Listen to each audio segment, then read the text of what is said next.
Bruce Rivers, he's the criminal lawyer. But who is he? Bruce Rivers, he's the criminal lawyer. And who is he? Bruce Rivers, he's the criminal lawyer. And what he do? And he's gonna react to all the self-snitching.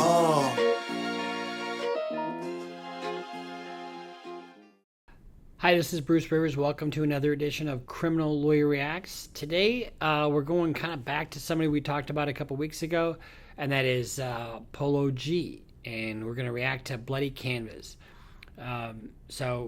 Before we start, if you remember my prior reaction, was just outraged at how the cops made a mountain out of a molehill and made him just ridiculous. Made a crime where there wasn't one.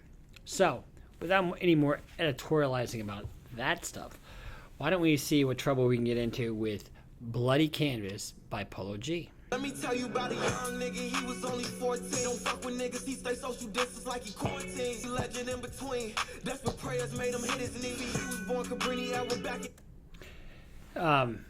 I like how this starts because it's telling a story, and it's got the lyrics are pretty good, and we get a setting here of Cabrini Green. Cabrini is a neighborhood, a really bad development in Chicago, and so he's putting you back in 1999, so like 20 years ago. So let's see what else he has to say. On Chicago North Side, where the news reporting live, he can't help but rep his hood. Damn near born on his block, and his parents had him young. They ain't really have a lot. Then his daddy gang banging. Basically setting the scene up that you're born into this life. Basically, daddy was gang banging, and you start out basically with a Glock in your hand at 5 years old. 5 years old, and he taught him how to aim a Glock. Use that bitch to protect your family. That's what he told him. An empty clip, he grabbed a gun and practiced what he showed him. And his family hood famous pop out. So when you have a situation where you're a child and you are taught, and it's survival. I mean, it's just war, and so you're not. If that's all you know, that's all you know. You don't know that you have another perspective or another way of life. You don't think you're going to live past 30, for example. You can't even imagine. Can't imagine a house with kids and a car and privilege.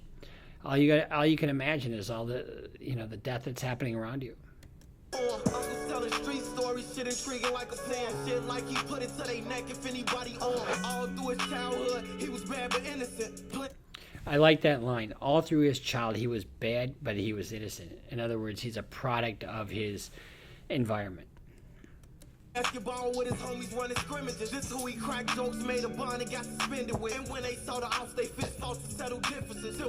Fist fought. They fist fought to settle differences, which is they don't do that anymore.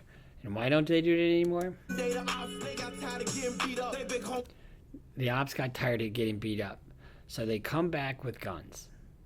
And now the guns are just everywhere.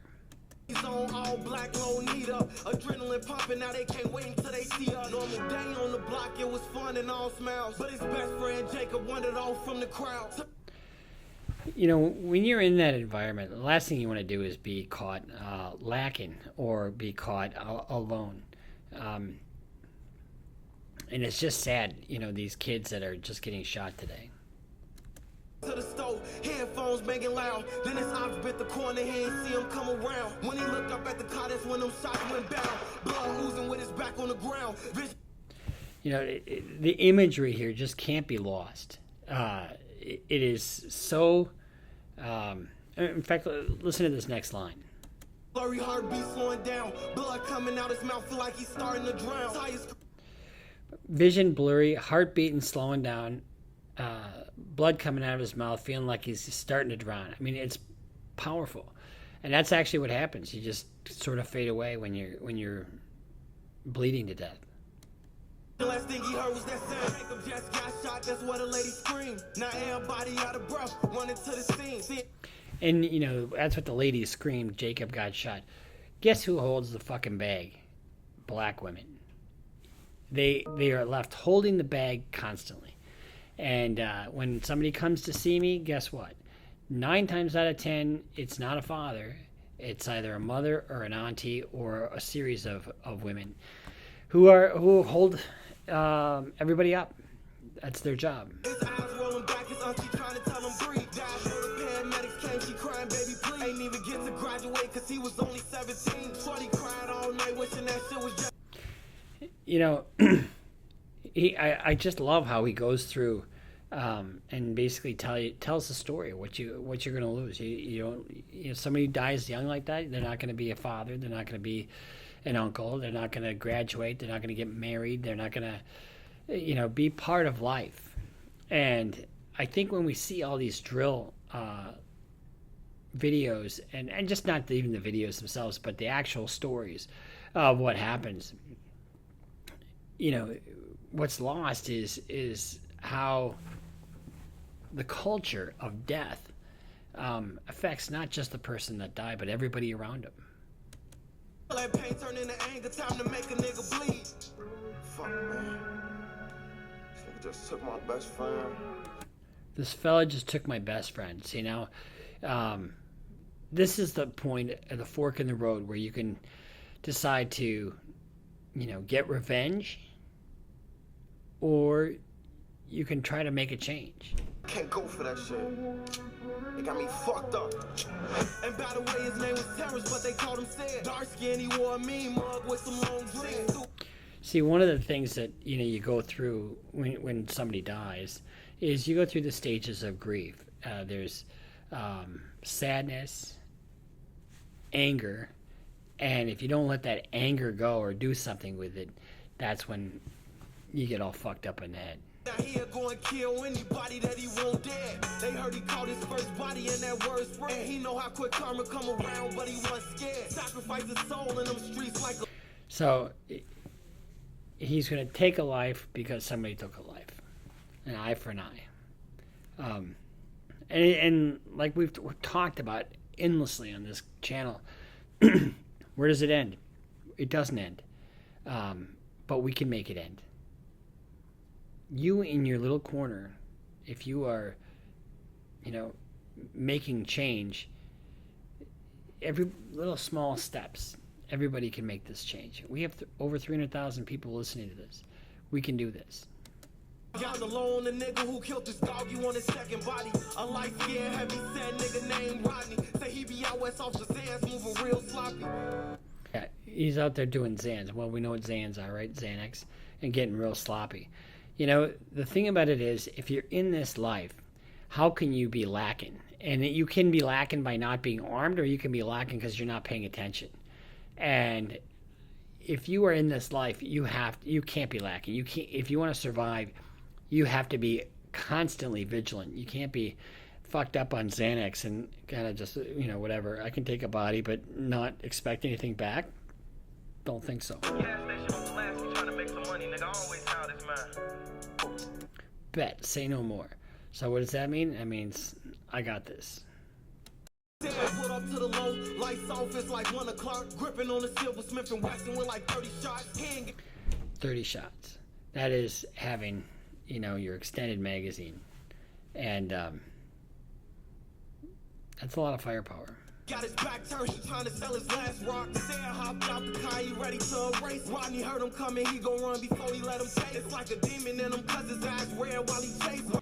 You know, I'm actually just really struck by how Polo G, he really captures the essence of what we're talking about here.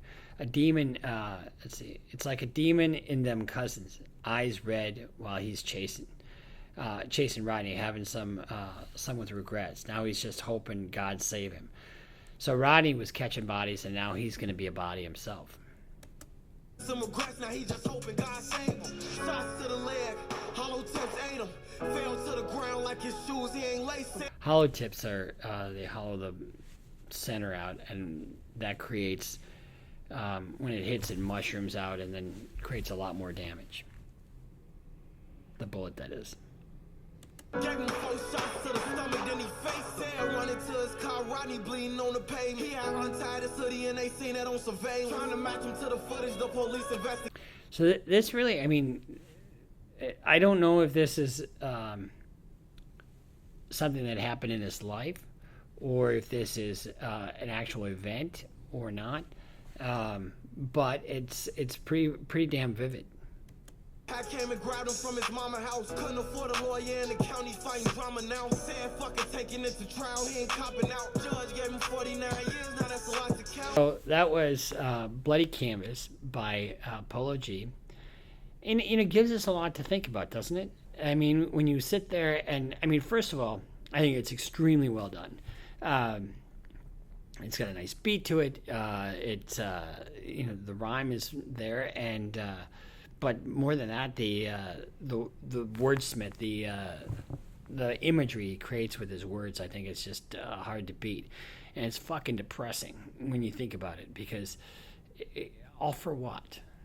Just because they're ops. And where did it start? It started after the fist, because they got tired of getting beat up, and instead of dealing with it in a positive way, they turn to guns, and then the cycle starts. So that was Polo G, Bloody Canvas, along with my diatribe that I call Words of Wisdom. And I just want you guys to know that I really appreciate all the support, because we've got a lot of support.